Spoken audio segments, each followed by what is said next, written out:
Because unbeknown to me, he's traveled around with me around the state as I travel. Because I have a volume of his tapes on Big Book Study.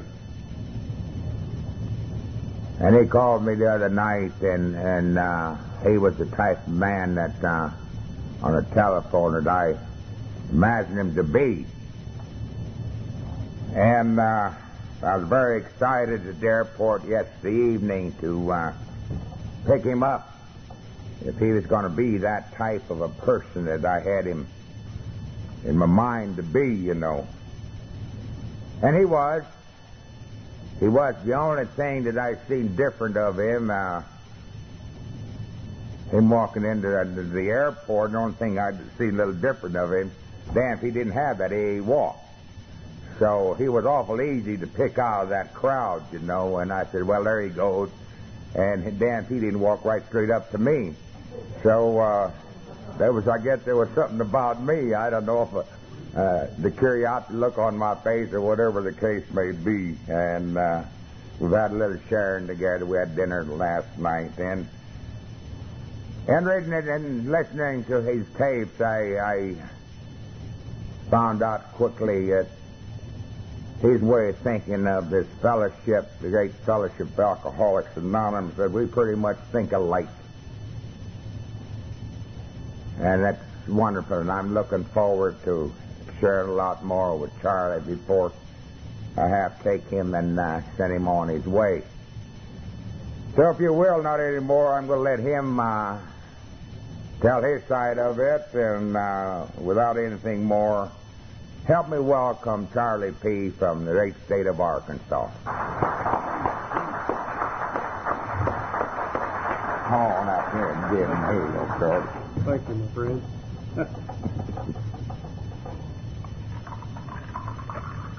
You got good water there? You're good. Thank you. Thank you.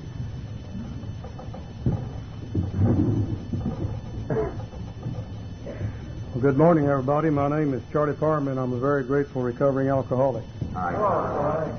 Because I'm a member of the Fellowship of Alcoholics Anonymous, and for the grace of the power that I found in the 12-step program of Alcoholics Anonymous, haven't found it necessary to take a drink for 6,001 days today, one day at a time, and for this I'm very grateful.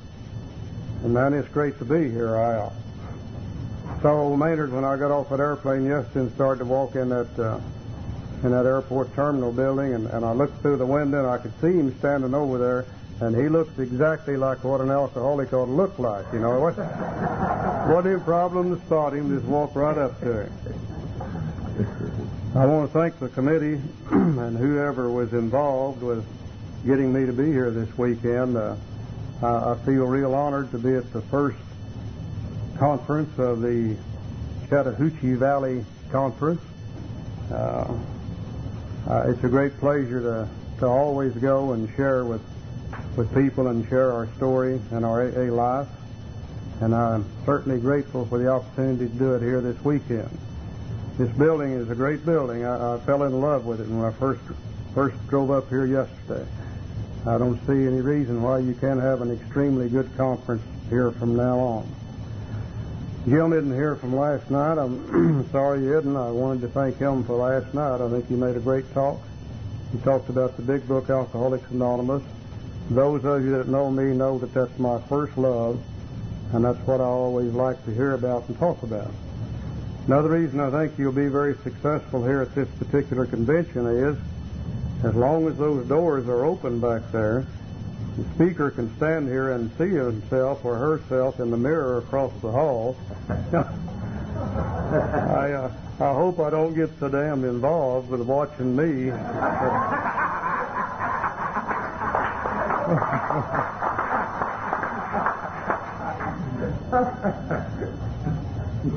I always like to tell a little story or a little joke before I start talking, primarily to settle me down and to get the butterflies in my stomach at the place they should be. There's a story I've heard years and years ago about a drunk in California, and I just love it. I love to share it. This particular old drunk, he was one of those that didn't have a lot of money. didn't have any means of transportation, yet every time that he got drunk, he always wanted to go somewhere. He always wanted to travel. And about the only way he could do that was either hitchhike or ride a bus. And this particular time, he may have been up in San Francisco, and he got drunk and he decided he wanted to go down to San Bernardino. And he had a little bit of money in his pocket, so he goes down to the bus station and he buys himself a ticket to go to San Bernardino. And the ticket agent told him, said, now the bus is a few minutes late. But said, about all you can do, just go out in the lobby and sit down, and said, the bus will be here in a little bit.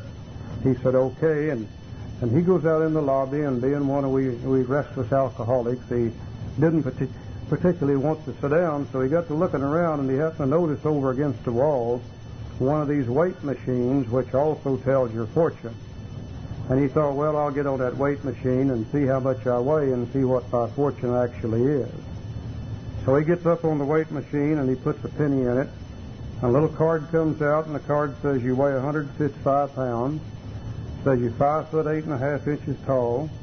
You're 56 years old, and you got blue eyes and blonde hair, and you're waiting on a bus to San Bernardino. And he thought, I don't understand how that thing can be that smart. And about that time, a pain hit him in the stomach. And he rushed to the restroom, and he got to the stool, and he pulled his britches down, and he sat on the stool. And nothing great happened, but he did pass a little gas, and that made him feel better. So he gets up and he goes back in the lobby, and he says, I'm going to try that weight machine one more time to see if it can possibly be right twice. He gets up on it, puts his penny in, the card comes out, and it says you weigh 155 pounds, you're 5 foot 8.5 inches tall, you're 56 years old, you got blue eyes, blonde hair, you're waiting on a bus to San Bernardino. And he said, man, I don't understand how that thing is that smart. And about that time, the pain hit him again. And he rushes back to the restroom, and he jerks his britches down, and he sits on the stool. And again, nothing great happened, but he did pass gas, and that made him feel better. So he gets up, he goes back in the lobby, and he says, I'm going to try that machine one more time to see if it can possibly be right 3 times in a row. He gets up on it, he puts his penny in, a little card comes out, and the card says you weigh 155 pounds, you're 5 foot 8.5 inches tall, you're 56 years old, you got blue eyes and blonde hair, and it said you've done farted around and missed your bus to San Bernardino.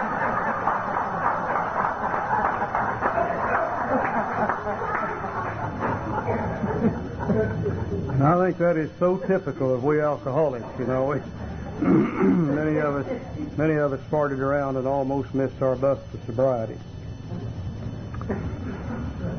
In the last few years, especially the last year or two, I've heard some people refer to me as an AA fundamentalist. Now, I'm not sure that I know what an AA fundamentalist is. But if it is to love the Fellowship of Alcoholics Anonymous, then I suspect that I'm an AA fundamentalist. If it is to love the Big Book Alcoholics Anonymous and the program contained therein, then I suspect that I'm an AA fundamentalist. If it is to love your God as you understand Him with all your heart and soul, then I suspect that I'm an AA fundamentalist. Because, you see, those 3 things are what's allowed me to be here today. Those 3 things are what's allowed me to be alive today. When I came to the Fellowship of Alcoholics Anonymous, the fellowship loved me, supported me, tolerated me, put up with me long enough for me to find my way into the Big Book Alcoholics Anonymous. And when I found my way into the Big Book Alcoholics Anonymous, I found out for the first time in my life what my problem really was. I found out about the disease of alcoholism. I found out that I had a 2-fold disease, an allergy of the body and an obsession of the mind. And I found out unless something was done to treat that disease, that I would either die or I would go permanently insane. And within the Big Book Alcoholics Anonymous, I found out not only what my problem was, but I found out what the solution to my problem was. I found out that I had become absolutely powerless over alcohol, and that if I wanted to live, I was going to have to find a power greater than I am, and a power greater than human power. And within the Big Book Alcoholics Anonymous, I found a practical program of action that if I would apply it in my life, I would be able to find that power, and then that power would solve the problem for me. And because of the practical program of action, I have found the power greater than I am. The grace of God is our understanding, and it isn't necessary for me to drink alcohol anymore.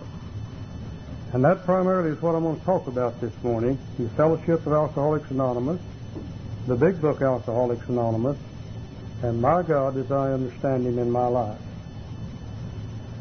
Now, prior to coming to AA, I had no idea what was wrong with me. I thought perhaps I was one of these people who had a weak will. I thought perhaps I was one of these people who were just simply a bad, sinful human being. I thought I was a person who had a lack of character. And why would I not believe those things? Because everybody had been telling me that's what's wrong with me. And in AA, for the first time, when I found out about my disease, for the first time I understood why I drank like I did, and for the first time I understood why I could not quit drinking now that I wanted to quit drinking. And in order for me to really understand what my disease was, I found that it was necessary for me to understand words. I know that prior to coming to AA, I had one interpretation of the word allergy, which I believe was a disservice to me when I first came to AA. Because they told me in AA that I'm allergic to alcohol, and I could not in my mind see where I was allergic to alcohol. I paid lip service to that statement, and I said, oh yeah, I guess I am. But I really couldn't understand what they were talking about when they said I'm allergic to alcohol. Because to me an allergy had to be something that would have some visible signs, some visible indicators, some visible manifestation of the allergy. Like, for instance, if you're allergic to strawberries and you eat them, you will break out in a rash. The rash, of course, being the visible manifestation of the allergy.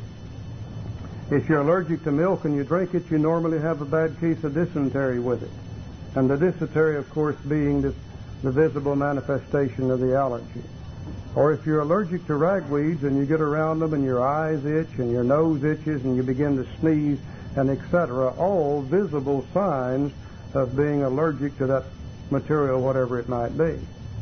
And when I said I'm allergic to alcohol, I began to search in my mind to see where I had some visible manifestation. In the first place, I went home and I opened my shirt and I looked at me and I didn't see any bumps on me at all. Whenever I drank alcohol, I did not necessarily have a bad case of dysentery. Oh, once in a while I would, depending on what I'd been drinking the night before, but normally I did not have a bad case of dysentery. And I said to the people who told me that, I said, how in the world can I be allergic to alcohol when I've been drinking about a quart of it a day for the last 4, 5, 6 years? How in the world can you be allergic to something that you can consume that much of? Finally, with my keen intellectual alcoholic mind, it became necessary for me to go to the dictionary and look up the word allergy and see what it really says. And when I looked up that word allergy, I found a definition that I think fits me 100% just exactly. One definition of the word allergy is an abnormal reaction to any food, beverage, or substance. An abnormal reaction. And I began to search my mind to see if I could determine where I was allergic or abnormal to alcohol itself. And I found that in order for me to determine whether I'm abnormal or not, I had to first determine, well, what is normal? And to my amazement, I knew nothing about normal drinking. Because, you see, the only way I've ever drank all my life has been abnormal. And all the people who drank around me and with me, their drinking was abnormal. And I really didn't understand what normal drinking was. So it became necessary for me to go to the so-called normal social drinker, the temperate drinker, or I think today we refer to them as the social drinker. And I would ask them to describe to me how they felt whenever they took a drink of alcohol. My wife, Barbara, happens to be a normal social drinker. Normally they will tell me that whenever they take a drink of alcohol, they get a warm, comfortable, relaxing feeling. They said we can go home from work and we can be tired and tense and wrought up and everything from the day's work, and we can have that 1 or 2 drinks of alcohol and we get a warm, comfortable, relaxing feeling. And they said then we may or may not have another drink before dinner, and then we'll go ahead and eat dinner, and then that's probably all we're going to drink for that evening. Well, now, whenever I take a drink of alcohol, I don't feel that way at all. Whenever I take a drink of alcohol, I put it to my mouth, and as it passes over my lips get a very hot, intense, burning, exciting feeling. As it crosses my teeth begin to chatter up and down. It strikes my tongue, and my tongue begins to grow and swell and expand and get bigger and bigger. It hits my cheeks, and they tend to go in and out. And as it's doing all that, I feel it passing up through my sinus cavities up into my forehead. And I get a feeling in my forehead which is absolutely indescribably wonderful. And I haven't even swallowed the damn stuff yet. I've just got it in my mouth. Whenever I swallow that stuff and I feel it going down through my esophagus, as it passes through my chest, some wonderful things begin to happen. My chest begins to grow and expand and get bigger and bigger and bigger. And it strikes my stomach and it explodes like a bomb, and I can feel it racing out through my arms, and my arms get longer and longer and longer. And as my arms are getting longer, I can feel it racing through my legs, and as it goes through my legs get longer and longer, and I get taller and taller, and it hits my feet, and the bottom of my feet gets that hot, burning, exciting feeling, and my toes begin to tremble and vibrate and shake, and my feet get to shuffle, and they want to get up and go somewhere and do something. I don't understand a warm, comfortable, relaxing feeling from alcohol.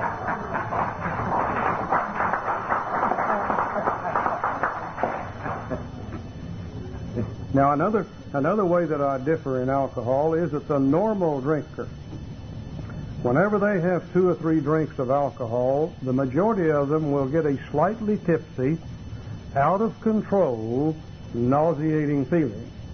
And they don't particularly like that slightly tipsy, out of control, nauseating feeling, and they say that's all we're going to drink. Now, for years, I thought the normal social drinker used willpower to not drink more than 1, 2, or 3 drinks. But today I realize that they don't have to use willpower, because 1, 2, or 3 drinks is really all they want to drink. They don't like that particular feeling they get from it. They say, we're not going to drink anymore, and by golly, they shut it off and they don't drink anymore that evening. The thing that is amazing to me today with a normal social drinker is that they get all they want to drink every damn time they drink. 1, 2, or 3 drinks. I drank alcohol for 26 years, and I never remember getting all I wanted to drink. Many, many times I've had a hell of a lot more than I needed to drink, but I never remember drinking all that I wanted to drink. Whenever I take a drink of alcohol and put it in my system, there is a craving that develops within my body that demands more of the same. I don't get that slightly tipsy, out of control, nauseous feeling. I get an in control, exciting, get up and go somewhere, do something feeling. And I don't get that nauseous feeling. When I drink 1, 2, or 3 drinks, my body demands more of the same, and I have a 4th drink and a 5th drink and a 6th drink, and the craving is so strong that it overcomes my ability to control the amount that I'm going to consume after I've had that 1, 2, 3 drinks. And I end up drunk and sick and in all kinds of trouble. You know, I crave alcohol after I've had 1 or 2 drinks. The normal social drinker never craves alcohol after they've had 1, 2, or 3 drinks. Now, the only difference between normal and abnormal is what do the majority of the people do. And if 9 people out of 10 drink like the social drinker, and 1 person out of 10 drinks like I drink, then we are considered to be abnormal to alcohol. Therefore, we are considered to be allergic to alcohol. And for the first time in my life, I understood why I can't drink safely. Now, some people I realize many alcoholics had several years of relatively safe drinking of alcohol. But I can never remember in that 26-year period that I ever had 1 drink of anything that had alcohol in it. Surely sometime I drank 1 beer. Surely sometime I took 1 shot of whiskey. But if I did, I never remember doing that. always, when I had one drink, one call for two, two call for three, and then 4 and 5 and 6 and 8 and 10 and on until I'm drunk, sick, and in all kinds of trouble. Therefore, I'm abnormal to alcohol, and I'm considered to be allergic to alcohol. In order for me to be an alcoholic, I believe I had to have some other things wrong with me also. You know, I know as a kid growing up, I was a little short, fat kid, and I always wore these glasses. And it seemed like I was always on the outside of the crowd looking in. Always wanting to be a part of, but knowing I could not be a part of, knowing that whatever I said, whatever I did would be the wrong thing, and the other kids would laugh at me and I would be embarrassed. I remember when I was going to high school, the majority of the guys that I ran around with were into some form of athletics or other. And I always wanted to be a part of that crowd also. And I remember distinctly going to the football coach, and I asked him, I said, how about letting me try out for the track team? For the football team. And I'm not sure that he said these words, but it seemed to me as this is what he said. It seemed as though he looked at me and he smiled, and he said, son, I'm sorry, little short fat boys that wear glasses don't make very good football players. He said, why don't you go over and try out for the basketball team? I remember going to the basketball coach, and I asked him to let me try out for the basketball team. And it seems as though he said to me, son, I'm sorry, little short fat boys that wear glasses don't make very good football players. Why don't you try out for the track team? And on and on and on.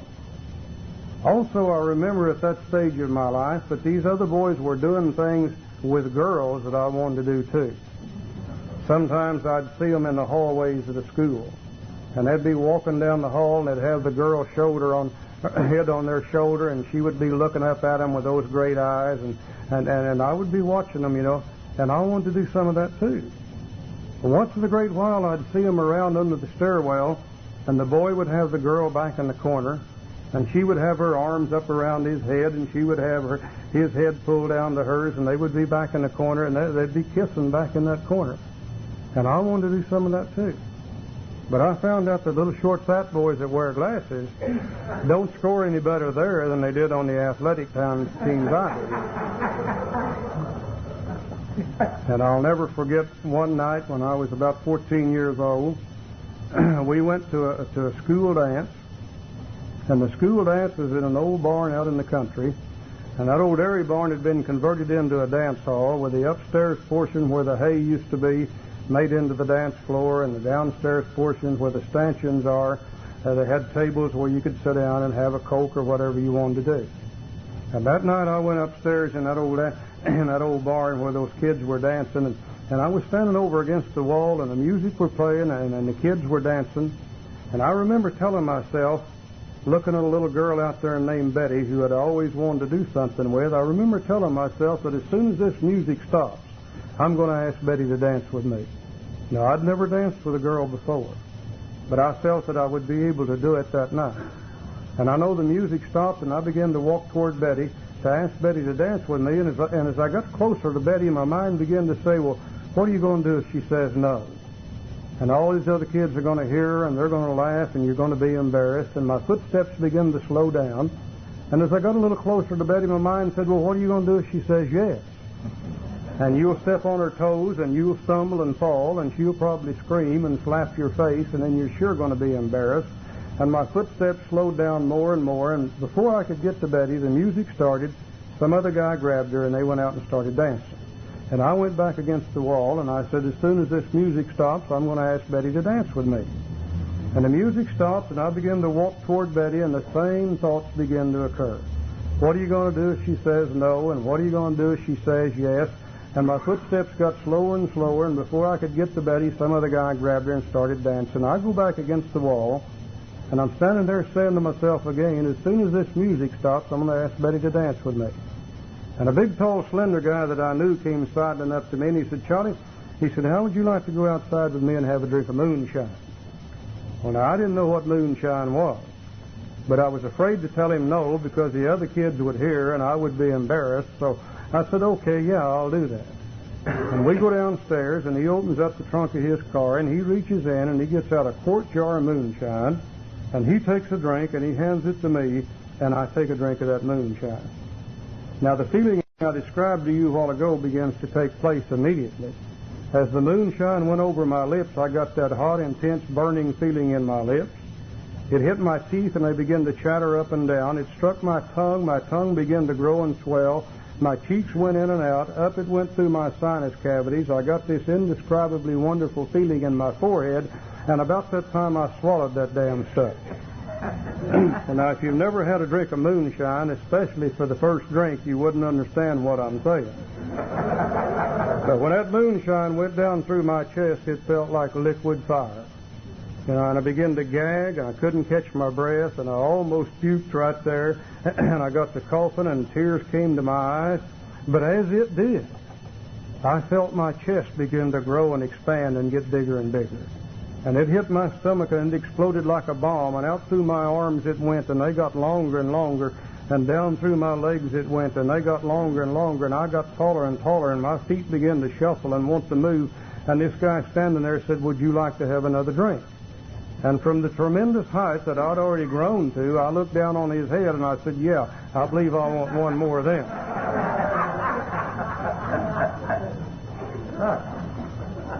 And we took a second drink, and we went back upstairs where the kids were dancing, and I went over against the wall, and I was standing there watching Betty dance, and I said, "As soon as the music stops, I'm going to ask Betty to dance with her."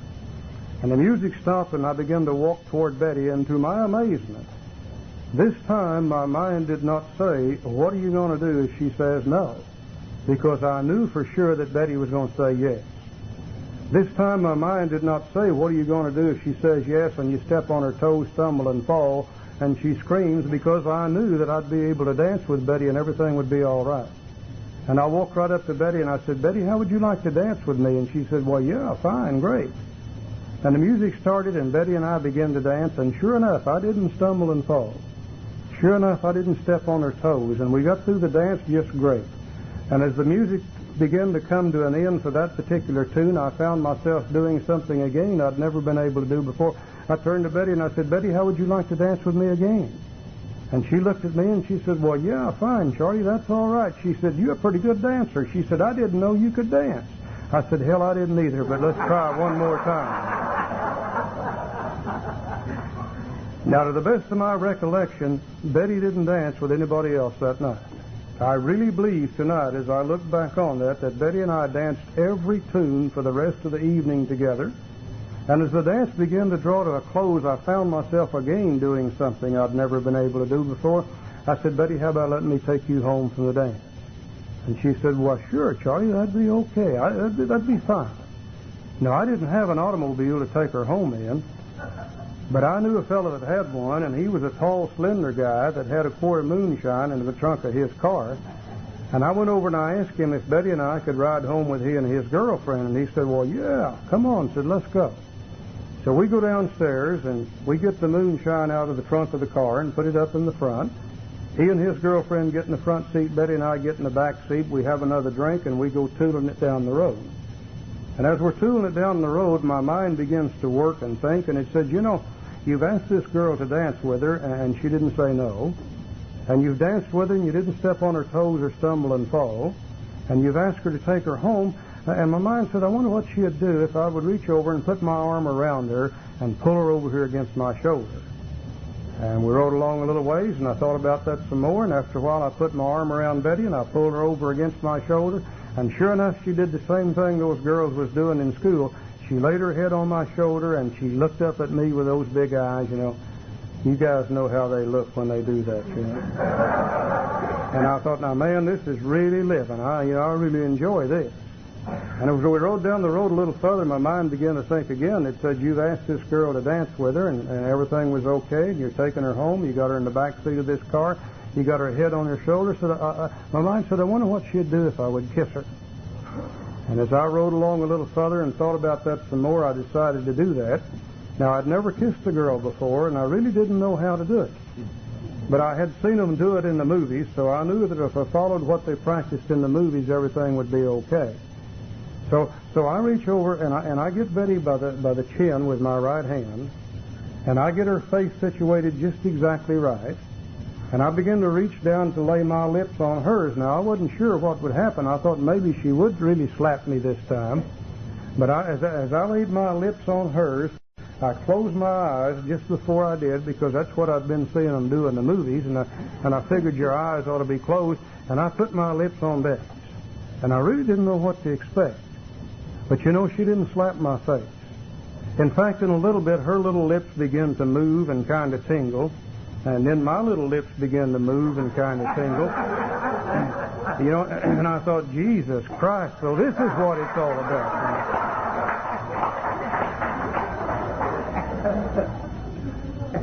And as we rode along a little further, my mind began to think a little bit more.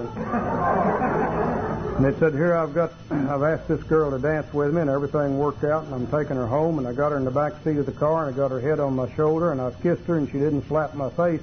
My mind said, I wonder what she'd do if I'd reach over there and get hold of one of those things. Now, I rode a little further, and I decided I would do that.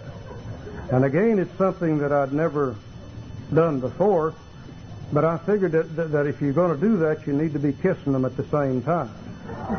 So again, I got Betty by the chin, and I got her face just where it ought to be, and I leaned down to kiss her, but this time I didn't close my eyes, because I wanted to see what my right hand was getting ready to do. And as I leaned down, and as I put my lips on Betty's, sure enough, my right hand reached over there and got hold of one of those things. Now let me tell you something. If you're a little short, fat kid that wears glasses, and you've been thinking about getting hold of one of those things for a long time, and you get one of those things in your hand for the first time in your life, I'll tell you, there's no feeling like that, period.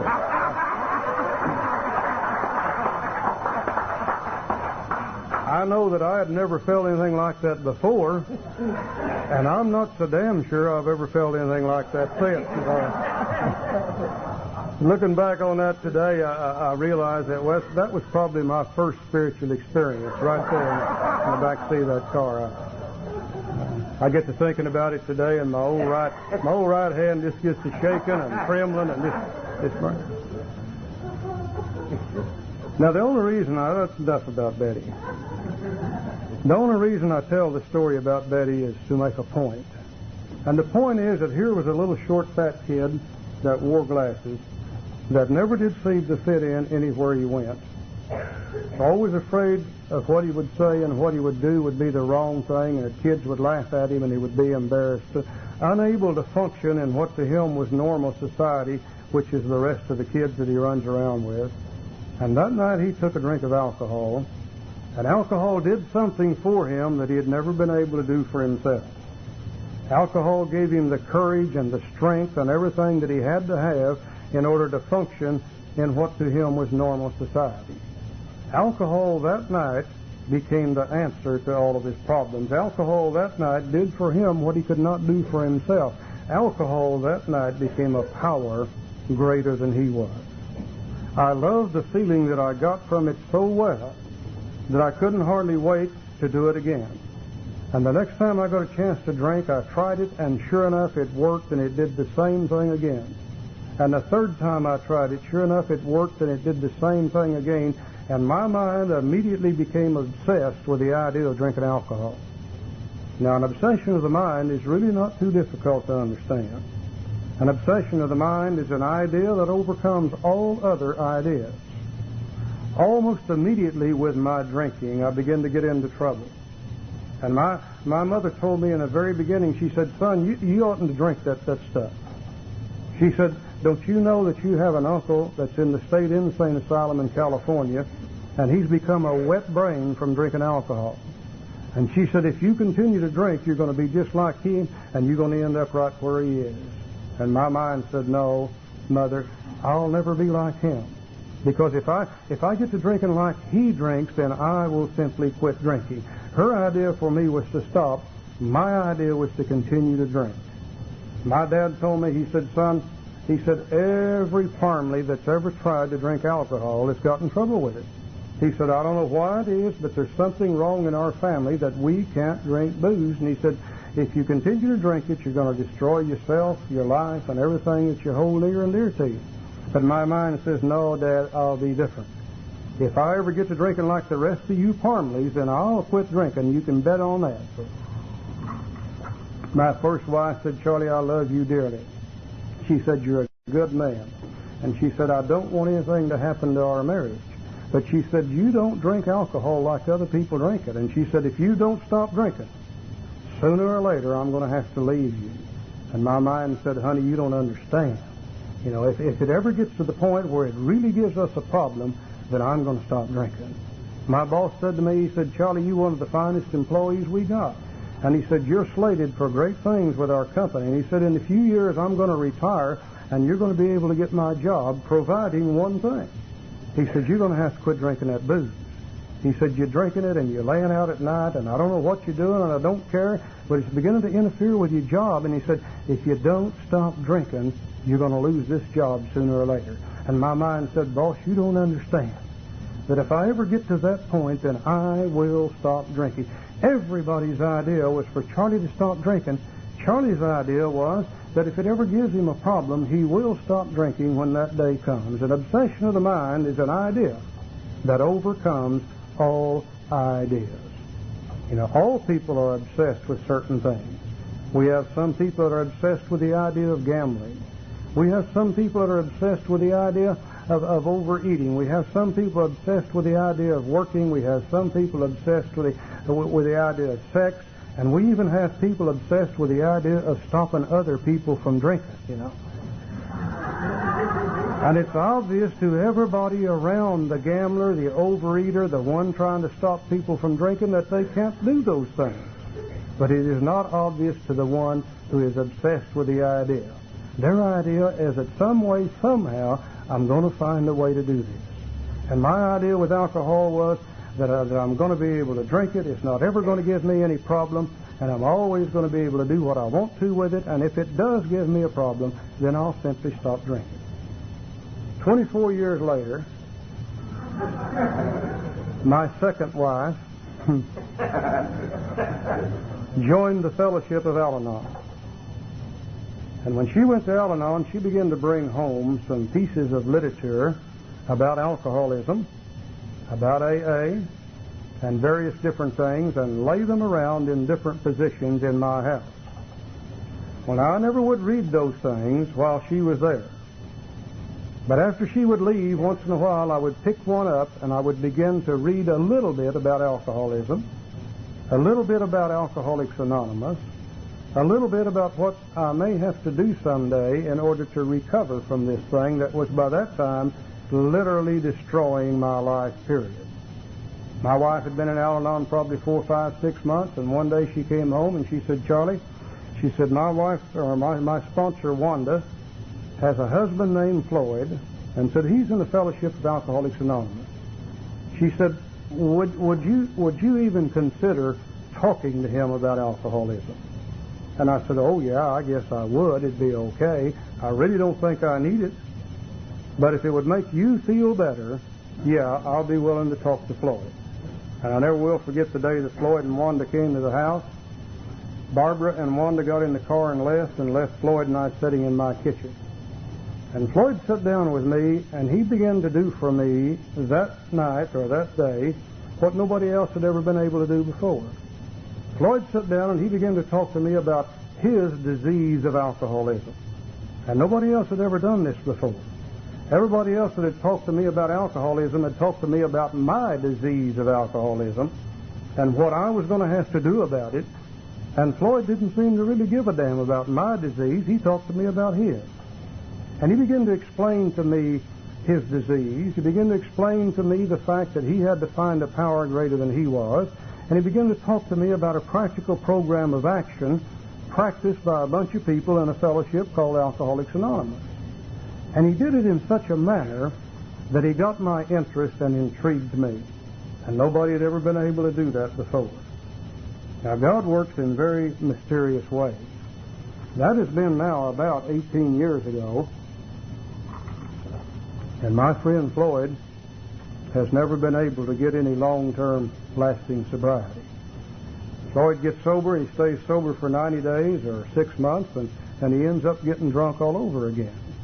One time within this 18-year period, Floyd got a year's sobriety, and I got to give Floyd his lighter that night, and I cried, and Floyd cried, and everybody else cried, and damned if he didn't turn around within a week and get drunk all over again.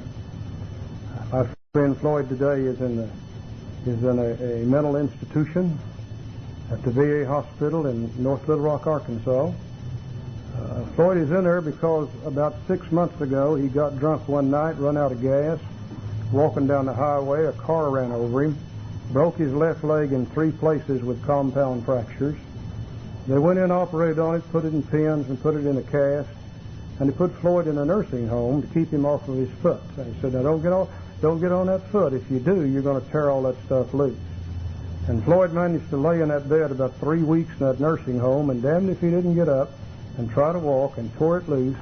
They had to take him back, take the cast off, put new pins in, put him back in a nursing home. Within a month, he did the same thing all over again. They took him back, and now they've repinned it, put a cast on it, and they've got him strapped down in the nut house down in Little Rock, Arkansas. He hasn't got enough brain left to even know not to walk on his leg. You know, God works in very mysterious ways. Sometimes I wonder why did I get sober and Floyd hasn't made it? And I don't really guess it's any of my business. It just so happens that works. Floyd took me to my first meeting of Alcoholics Anonymous. And I walked in the door of the AA meeting, and there they all stood. This was a little meeting in Siloam Springs, Arkansas. And when I walked in the door, they were standing there, and they all had a smile on their face. And they stuck their hand out, and they shook hands with me, and they said, "Hello, Charlie, how are you?" They said, "Man, we're glad to see you here. Have you been having a little trouble with alcohol?"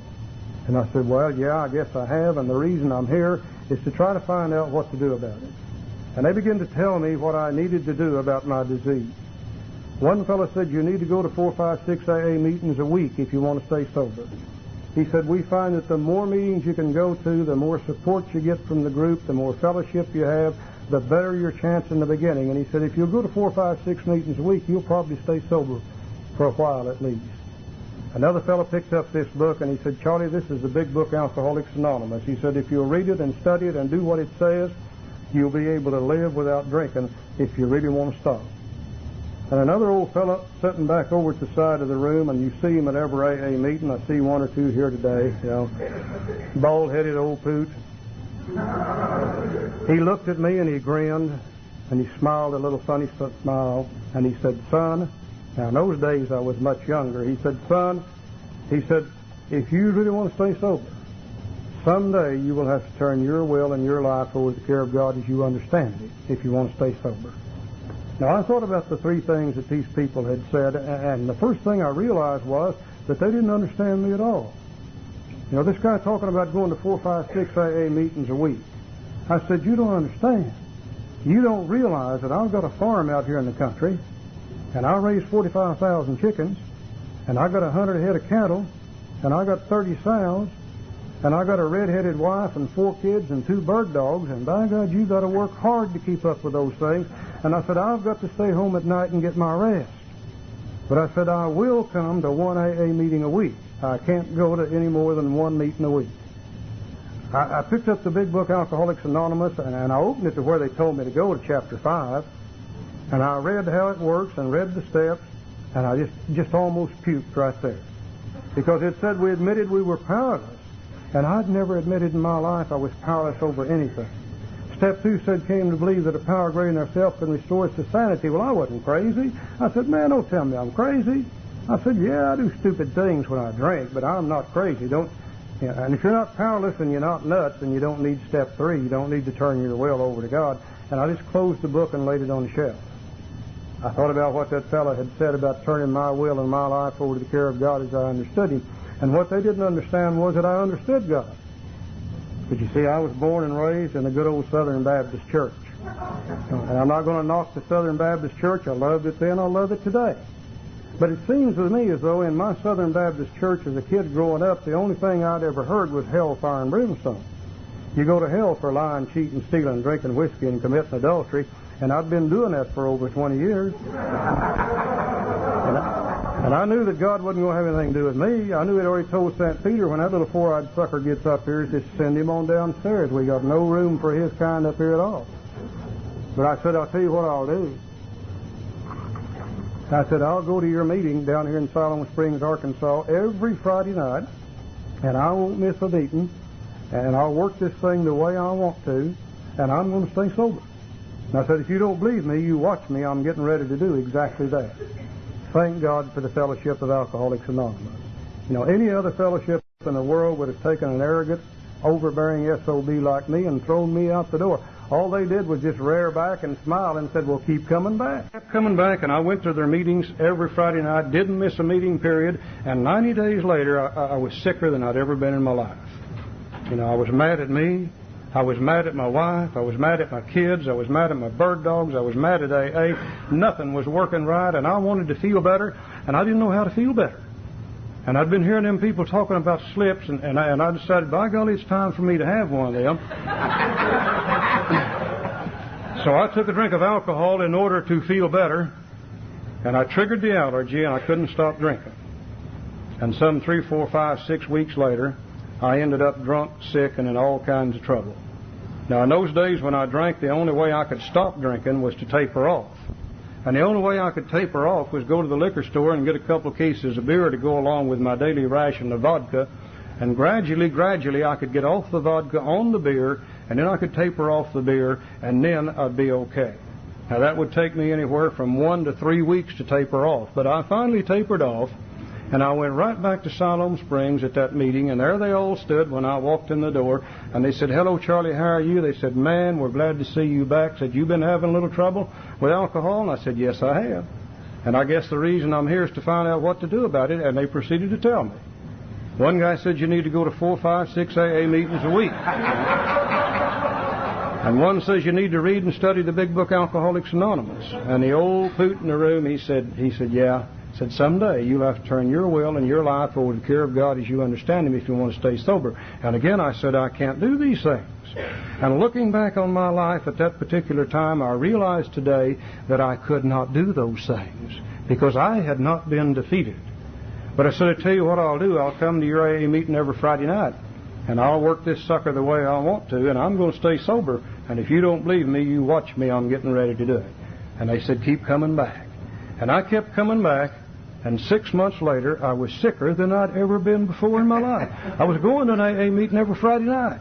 But the Fellowship of Alcoholics Anonymous alone was not giving me what I needed in order to overcome my disease. Jim talked last night about that sense of ease and comfort that comes at once by taking a few drinks. Dr. Silkworth tells us in the big book, when we're sober, we're restless, we're irritable, we're discontented. We can add a few more words to that if we're a practicing alcoholic. We're full of shame, fear, guilt, and remorse, and we don't feel good and we want to feel better. And our mind keys in on what always made us feel better, which is a drink. And at the end of 6 months, I took a drink and I triggered the allergy and I couldn't stop drinking. 5, 6, 7 weeks later, I tapered off and I came back to AA and I walked into the door of the meeting, and there they all stood. Had their hands sticking out, and they said, hello, Charlie, how are you? Man, we're glad to see you back. You been having a little trouble? I said, yes, I have. And I guess the reason I'm here is to find out what to do about it, and they proceeded to tell me. One guy said, you go to 4, 5, 6 AA meetings a week. Another one said, read and study the big book Alcoholics Anonymous. And the old poot in the back of the room, he said, boy, he said, I'm getting tired of telling you this. But he said, sooner or later, you're going to have to turn your will and your life over to the care of God as you understand Him if you want to stay sober. And again, I couldn't do those things. Absolutely could not. 9 months later, it became necessary for me to have a drink again. I wanted to feel better, knew no other way to feel better, took a drink, triggered the allergy, couldn't stop. This drunk was different. This drunk, after 3, 4, 5, 6 weeks, when I drank myself all the way down and began to try to taper off, I found out I couldn't taper off. I'd go get the beer to go with the vodka. The beer would do nothing for me. I would drink the vodka, I would pass out, I would wake up some 4, 5, 6 hours later, shaking, trembling, sweating, swearing I'd never take another drink as long as I live, and turn right around and take a couple of drinks and pass out, and this cycle went on and on and on. And the days began to stretch into weeks. And one day I realized that I was dying from the disease of alcoholism.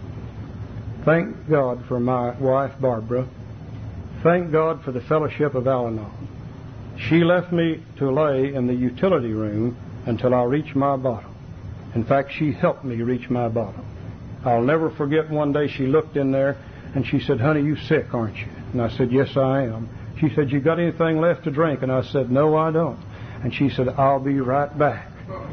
And about an hour later, she came in with 12 half pints of vodka, all different flavors, and said, "Here, you want this more than you want anything else."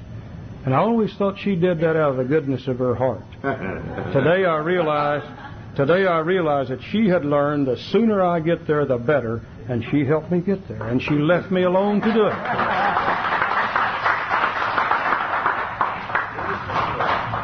And one morning I woke up to the full realization that I'm dying from the disease of alcoholism. And I didn't want to die drunk. And now I know I've got to die. But I don't want to die drunk. And I still don't want to die drunk today. And I never will forget, I turned to my wife and I said, "Barbara, I can't quit drinking. I've got to have some help." And I believe that's the first time in my life I ever asked for help that I can remember. And she went to the phone and she called AA people. Floyd was one of them and another guy. And they came to me and they looked at me and they said, "My God, we can't do anything with this guy. If we try to sober him up, he'll die sure as hell." They said, "We've got to put him in a hospital." And Floyd turned to me and he said, "Come on, Charlie, and let's take a bath and clean up and we'll put you in a hospital." And I said, "No, boys, I don't think I'm that bad." I said, "I believe I can do this my way." And one turned to the other and said, "If that's the way he feels, there's nothing we can do for him then." And they said, "Let's go home." And Floyd left my house and he turned as he went out the door with tears in his eyes and he said, "Charlie, call me when you're ready." And I laid there the rest of that day, and toward the middle of the afternoon, I knew I couldn't do anything about it. And I got up, and some way I got to the phone, and I called Floyd, and he came and picked me up, and he put me in the hospital. And I woke up in that hospital 3 or 4, 5, 6 days later. I don't know how long. Don't know what went on in that hospital while I was there. I simply know that my arms were bruised when I came to myself. I know that the nurses coming down the hall would not come in the room. They would just stick their head in to see if I was all right. I have no idea what transpired in that 3 or 4 or 5 or 6 days. But when I woke up in there, I woke up in a place that I've never been before. Not physically, but in my head. I woke up to the fact that I had been completely defeated by alcohol. For the first time in my life, I had found something that I could not control, could not manipulate, could not con, could not make it do what I wanted it to do. And alcohol had absolutely defeated me in a fair fight. And I knew that I couldn't live without drinking. And I knew that if I drank again, I was going to die from the disease of alcoholism, and I didn't want to die that way, and I didn't know what in the world to do about it. And it came to mind what another old fellow in AA had said. He said, if ever in complete desperation you don't know which way to turn and you don't know what to do, he'd said, try a little prayer. And I remember laying in that bed in the hospital saying, do I dare pray? And my mind said, no, you don't pray. My mind said, only weak people pray. Strong people like you are, Charlie, that stand on their own 2 feet, they don't pray. That's just for weak people. My mind said, well, hell, God wouldn't listen to you anyhow because of what you've been. And my mind said, well, what are you going to do if you don't? And then for a while my mind said, well, what would it hurt to try? There's nobody in the room. Nobody will see you. So what would it hurt to try? And finally, very reluctantly, I uttered a prayer. And the prayer itself was a false prayer. And this is how great my God is. I said, God, if there is a kind and a loving God, will you remove from me the obsession to drink alcohol? Now, I have no idea what happened that day. I didn't see any lights flash. I didn't hear any bells ring. I didn't feel any clean wind blow clear through. But the instant I uttered that prayer, I knew that I never had to take another drink of alcohol as long as I lived if I didn't want to. I didn't know what I was going to do about it, but I knew I didn't have to drink anymore if I didn't want to. And I got up and I left that hospital and I went back to the AA meeting at Siloam Springs, and there they all stood. And they had their hands sticking out and they said, hello, Charlie, how are you? Man, we're glad to see you back. Have you been having a little trouble with alcohol? I said, yeah, I have. But this time I didn't ask them what to do about it. And they didn't tell me what to do about it. I started going to 4 or 5 or 6 AA meetings a week. I began to read and study the big book Alcoholics Anonymous. I began to thank my God every morning when I woke up. And I began to ask Him to keep me sober for the rest of that day. And I began to thank Him at night for helping me stay sober that day. And slowly, slowly, slowly, my life began to change. For the first time in my life, I found myself sober and not wanting to drink alcohol. For the first time since I was 14 years old. And as I read and studied my big book, Alcoholics Anonymous, I learned some amazing things. In the doctor's opinion, that's where I started this time. In the doctor's opinion, I learned the exact nature of my illness. I learned that it's not weak will. I learned that it's not lack of character. I learned that it is a disease, and it is a physical allergy of the body, and it is an obsession of the mind. And it's a very unique disease, because most diseases do not encompass both the body and the mind. And that's why it is so unique, and that's why it is so hard to do anything about. And I learned that since it is so unique, involving both the body and the mind, then the only possible answer is through spirituality. I learned in chapter 2 that in order for me to recover from my disease, I'm going to have not only the fellowship of Alcoholics Anonymous, but I'm going to have a spiritual experience. And when I read the word spiritual experience, I almost threw the book down again, because I'd seen those spiritual experiences in my Baptist church, and I didn't want any of that kind of stuff. But thank God there was a little asterisk there in chapter 2 by the word spiritual experience. That asterisk took me to the bottom of the page, and it said, see Appendix 2 in the back of the book. And I went to page 569, and I read what their definition of a spiritual experience is. I read that it is nothing more than a personality change sufficient to recover from the disease of alcoholism. And I can buy those terms. I can live with that. That's not some great theological thing way out here in the bushes somewhere. And I begin to see, in order for me to recover, that I would have to have that spiritual experience. In chapter 3, I begin to see the real insanity of alcoholism. I begin to see that it's not the things I do after I'm drunk. Those things are caused by a mind that has been sedated with alcohol. I begin to see the insanity referred to in step 2 is the state of the mind immediately preceding the first drink. To be insane is simply to believe a lie. And always, just before I took the first drink, I believed that I could drink. In order for me to drink today, I would have to believe that I could drink. In order for me to drink today, I can't go in a liquor store and say, mister, I drank a quart of that stuff 16 years ago, almost 17, and it damn near killed me. How much would you charge me for another bottle of it today? I would have to go in that liquor store with the full knowledge that this time it's going to be okay. This time I'm not going to get drunk. This time it'll be different. And that's a lie for me as an alcoholic. That's the insanity of alcoholism. That's what I've got to be restored from. I found out in chapter 4 that it really isn't so difficult. That in order for me to start a spiritual growth, that the first thing I've got to do is just believe. Not know anything, just believe. Believe that there is a power greater than I am, or even be willing to believe that there's a power greater than I am. And I'd always believed in God. I knew that God could do whatever He wanted to do anytime He wanted to do it. I've always known there was a power greater than human power. And I found out that all I got to do in order to start my spiritual growth is just believe. Then I found out that in order for me to do that, I'm going to have to make a decision. And I'm going to have to decide between two facts. I'm going to have to decide between step 1 and 2. Step 1 says I'm powerless over alcohol and my life's unmanageable. And in my book it says I have but one of two alternatives. One is to go on drinking to the bitter end, blotting it out to the best of my ability till I die, step 1. And the other is to accept spiritual help. Step 2, came to believe that a power greater than ourselves could restore us to sanity. And in step 3, I had to decide between those two choices. Do I continue doing it my way till I die, or do I accept spiritual help that it talks about in step 2? And I made a decision to let my God, as I understand Him, direct my will, which is my thinking, and direct my life, which is my actions. And I realize actions always follow thinking. And all my trouble before had been that I've had faulty thinking, and the faulty thinking led to bad decisions, and the bad decisions led to bad actions and screwed my life up royally. And I thought, now, if God can direct my thinking, then my decisions will be better. And if my decisions are better, my actions are better, and my life will be better. I realized also in the big book that in order for me to do that I would have to remove from me whatever blocked me off from God's will. And I found out in step 4 that I'm going to need to take a personal inventory of the way that I think. You see, the only thing that blocks me off from God's will is the way I think today. And if I'm thinking right, then God's will can come in.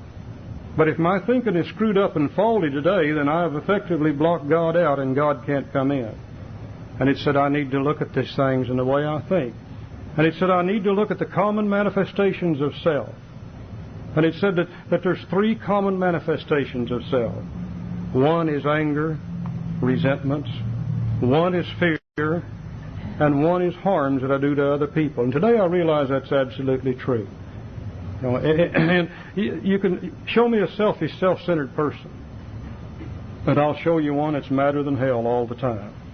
The world isn't treating them right. Things aren't going right. People aren't doing what they want them to do. Show me a selfish, self-centered person, I'll show you one that runs on fear all the time. We don't know what's going to happen to us, but we know when it gets here, it ain't going to be worth a damn. Show me a selfish, self-centered person, I'll show you one that's always doing things to hurt other people. And my book says I need to look at these common manifestations of self because they're what blocks me off from God's will. And I took an inventory exactly like the big book says to take it. I listed my resentments and I analyzed them.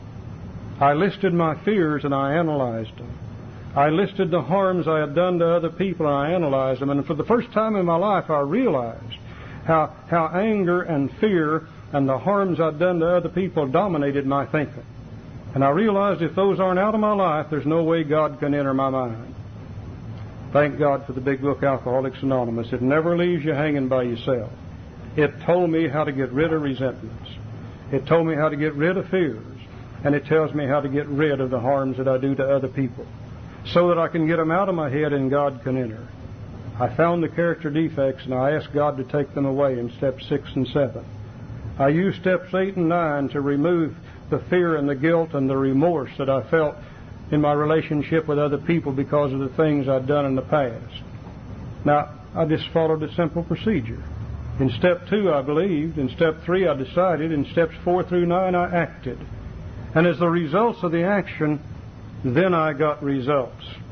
And the results given to me in the big book are the promises, and they come after the end of step 9. And I begin to experience the things talked about on page 83 and 4. You know, I begin to know a new freedom and a new happiness. I did not regret the past nor wish to shut the door on it. I began to comprehend the word serenity and so on and so forth as the results of the actions that I had taken in steps 4 through 9. See, I'd always wanted the results, but no action beforehand. And the book said you can't do that. It said these promises, you can have them.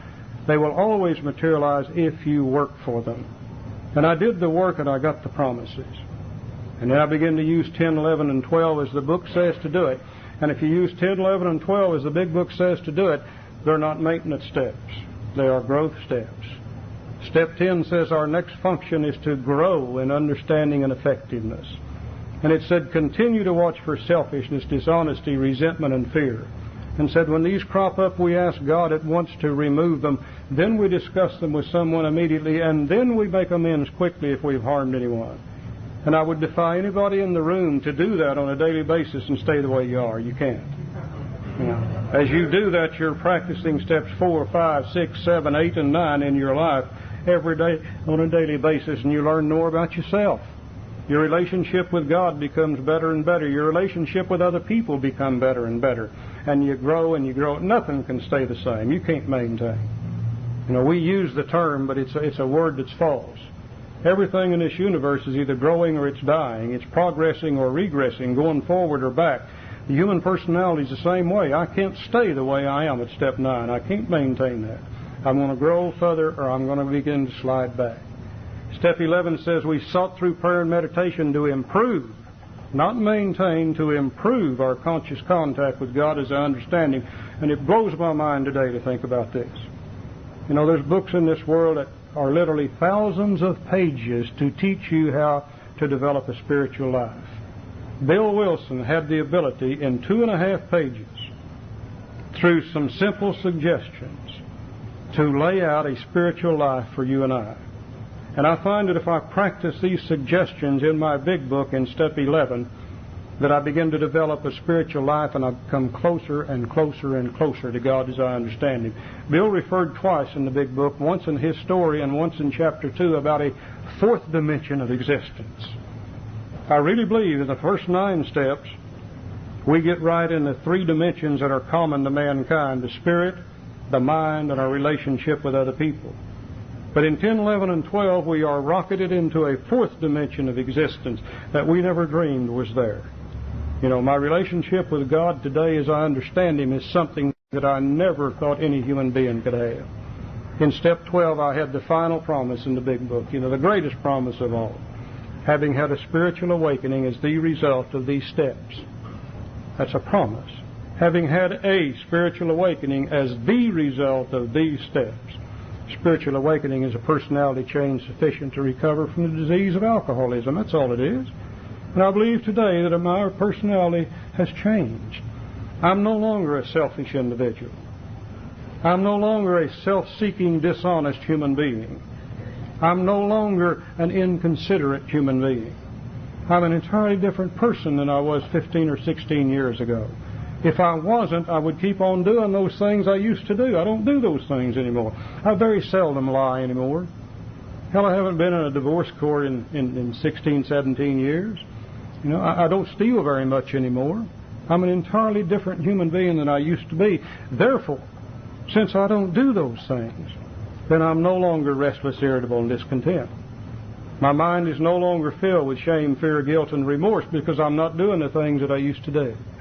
And after having received the spiritual awakening, that I'm charged with the responsibility of carrying this message to the alcoholic that still suffers. This message is very simple. The message that you and I have to give to other people is the spiritual awakening contained in the first 11 steps of Alcoholics Anonymous. Having had a spiritual awakening as the result of these steps, we can take our information and we can do for others what Floyd did for me. We can sit down with them, and by talking about our disease, we can get their interest. By talking about the fact that we had to find a power greater than we were, we can get their interest. By talking about the practical program of action as we had to apply it in our life, we can show him what he needs to do. And then that person can apply that action, and we can walk with him as he applies it, and then he can have a spiritual awakening also. And then he can carry the message to those that still suffer. One more thing, and then I'm going to quit. In 1939, when the big book Alcoholics Anonymous was printed, published, and put out for the public, there was 100 people in an unnamed fellowship. These 100 people sometimes called themselves the drunk squads of the Oxford groups. They had no name whatsoever.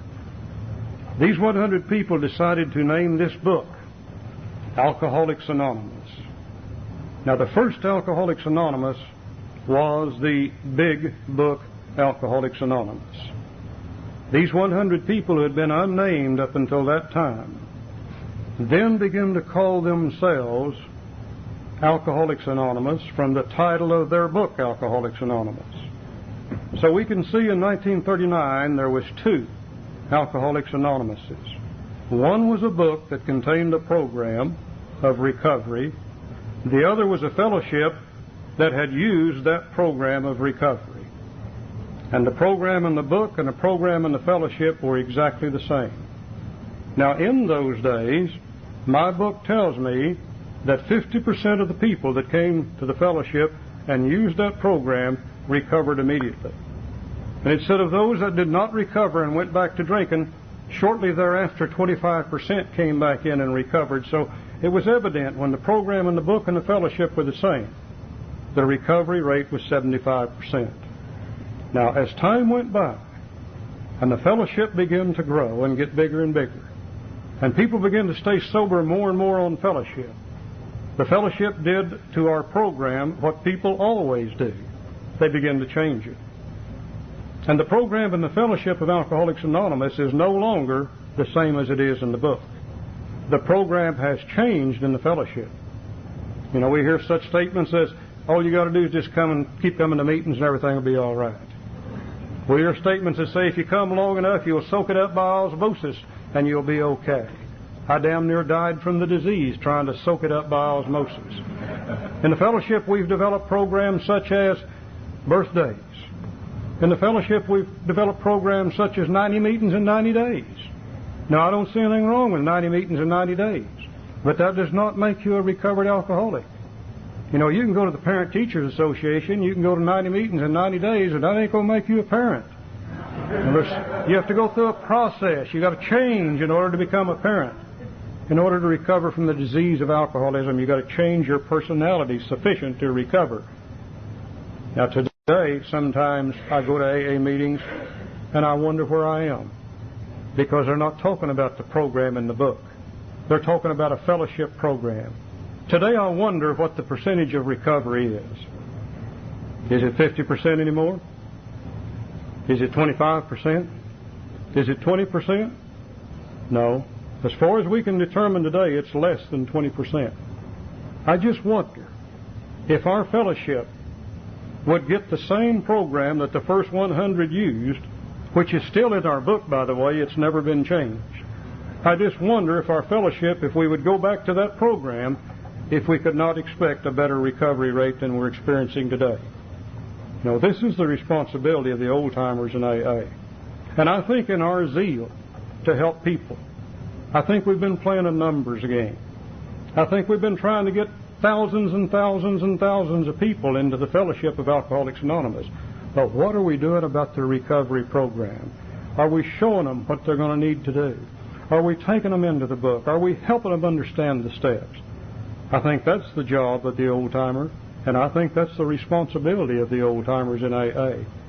If our fellowship fails, it's not going to be because of those new people coming to AA. It's going to be because we older members have refused to accept our responsibility. We're letting new people who are the sickest of the sickest determine what our program is going to be. In our fear of running them off, we've watered our program down until it's meaningless in many cases. We don't want to talk about God. We're afraid we'll run a newcomer off. My sponsor said, don't worry about talking about God. Said, hell, if God runs him off, whiskey will run him right back in here every damn time. And I believe that today.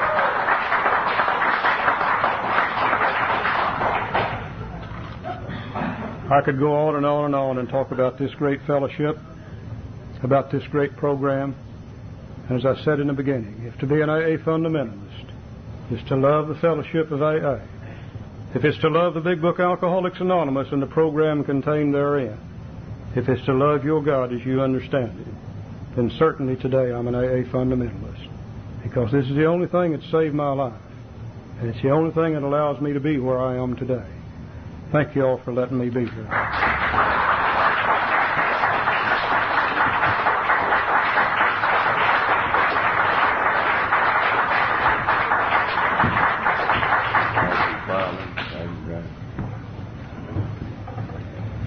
Thank you, Charlie. Really appreciate a wonderful message. I know the difference between a fellowship and a program. Thank God. Okay, at this time, not to announce, but join hands and close by praying the Lord's Prayer again.